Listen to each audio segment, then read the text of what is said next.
So I thought I would take you on an adventure today here in Berkeley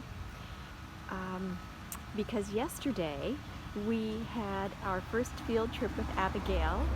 We had a beautiful little walk around the block, and so I thought I would share with you today some of the Berkeley walks that are an unusual feature of the city.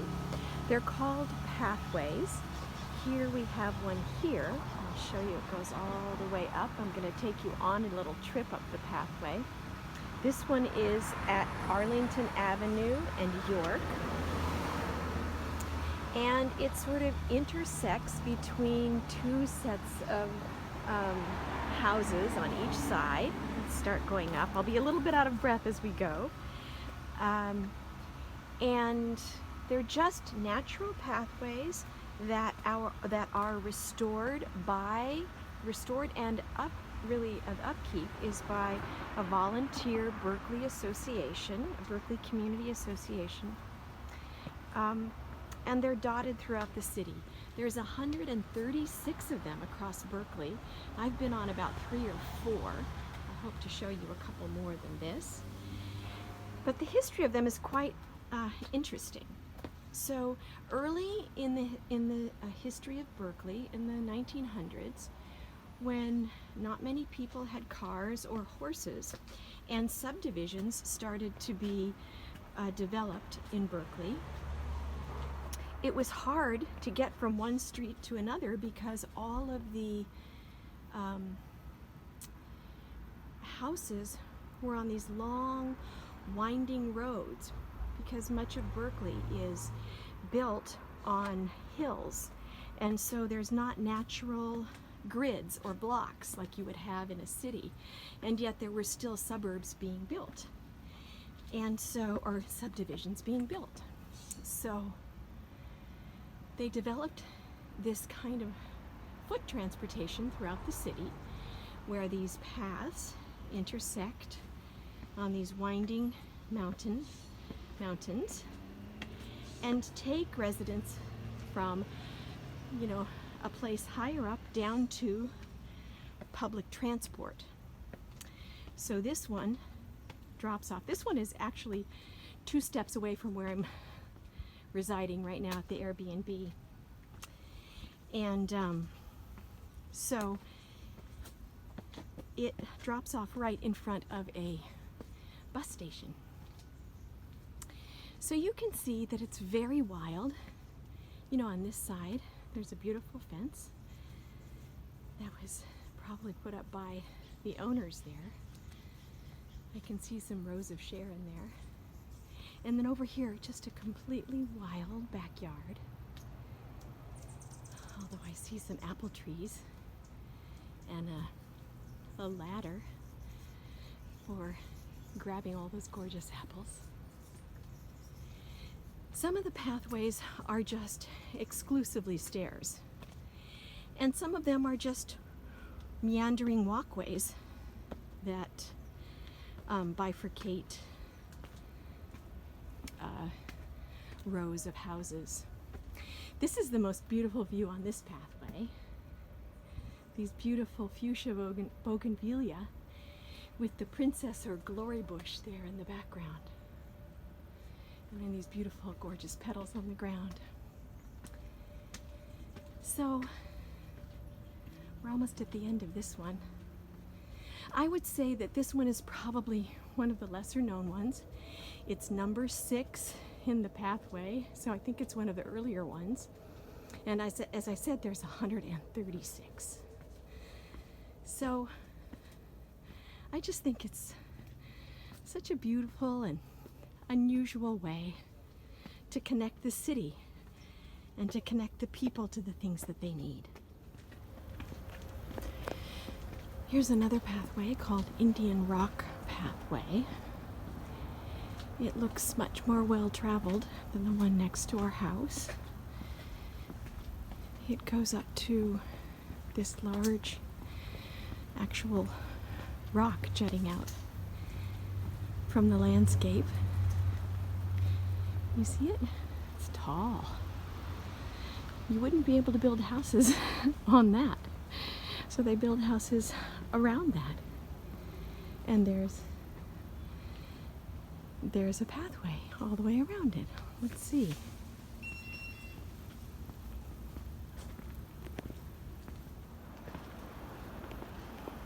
Look at how lovely this is.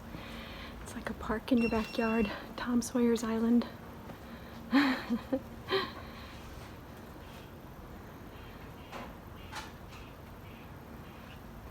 fun.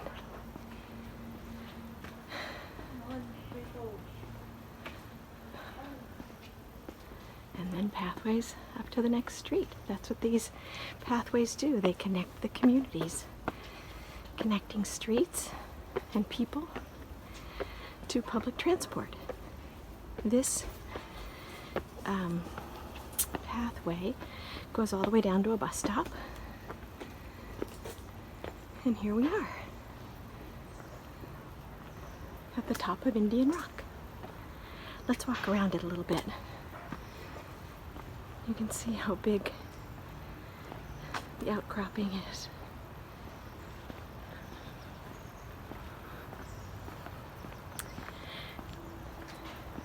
This sign makes me think that people do rock climb here, but of course not now because of COVID.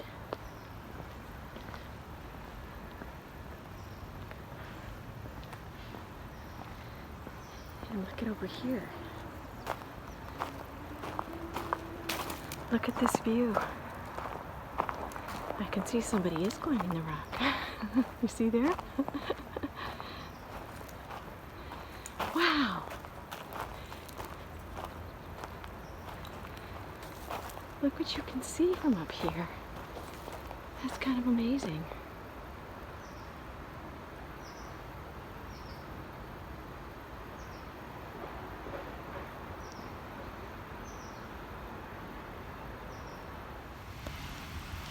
And look what I found. Look at these steps. Let's see where they go. Carved into the rock. Go all the way up. I'm gonna go all the way up, but I can't video and walk at the same time on these steps. So hold on. More steps to the very top. So here's the view from the top of Indian Rock. Wish it was a little bit clearer. I wish that my iPhone had a little better quality, but look at this.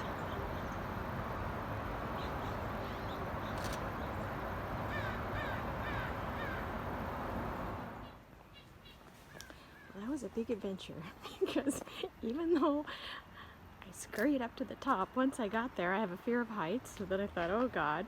Then my balance is so bad I thought I wasn't going to be able to get down. So, but I did. I did get down, and here we are on the other side of Indian Rock, having climbed to the top. This is the last walk that I want to show you. This is called Fountain Walk. It's very beautiful. It feels very serene. It has this lovely canopy. It has a walkway and also steps. I think it's probably one of the most well-tended walkways, in part because it leads to one of the most famous landmarks here in Berkeley. Let me show you. It's called Fountain Walk because of this extraordinary fountain. I think it's probably one of the favorite landmarks here in Berkeley. This is a roundabout, a traffic roundabout, and in the middle is this fountain. The fountain has, if you can see, the little bears, 4 little Berkeley bears in the center, and it's lit up at night, and it flows water 100% of the time. It's really beautiful. Robert and I were here the other day, and there was soap. Some vandals had put soap in it, and there are actually community members that take care of it, and they were carefully dredging the fountain. So this is a very beloved landmark.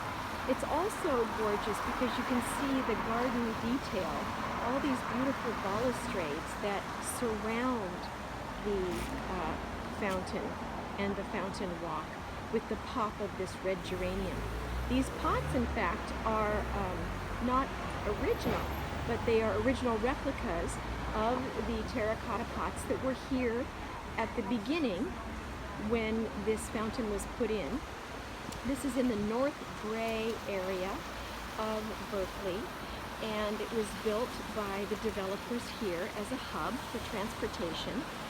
And many of the streets around here are named after counties in California. There's Los Angeles here, and I see one called Mendocino, because there was an unsuccessful but nearly successful attempt to make Berkeley the capital of California. At any rate, this is a really fun walk. If you ever come to Berkeley, you will definitely pass through this roundabout. 30,000 cars a day actually pass through this roundabout, and it has 7 arteries. But it also has this gorgeous, gorgeous fountain. So even though there's lots of Berkeley pathways and many beautiful places to walk, for us, the most important walk of the day is with our Abbey. All paths lead to Abigail right now, and we're so glad about that. On the way home from recording the last piece of this video, Robert and I were in the car and heard the news of Ruth Bader Ginsburg's death. I wept, but then I thought, our Abbey. Because of Ruth Bader Ginsburg, Abbey will live in a world more fair, more equal, and more just for women. We are so grateful for the strength, the wisdom, and the persistence of Ruth Bader Ginsburg, and we will teach Abbey how to carry on her legacy, to speak truth, to act justly, and to always use her voice for good. Thank you, Ruth Bader Ginsburg, for your light.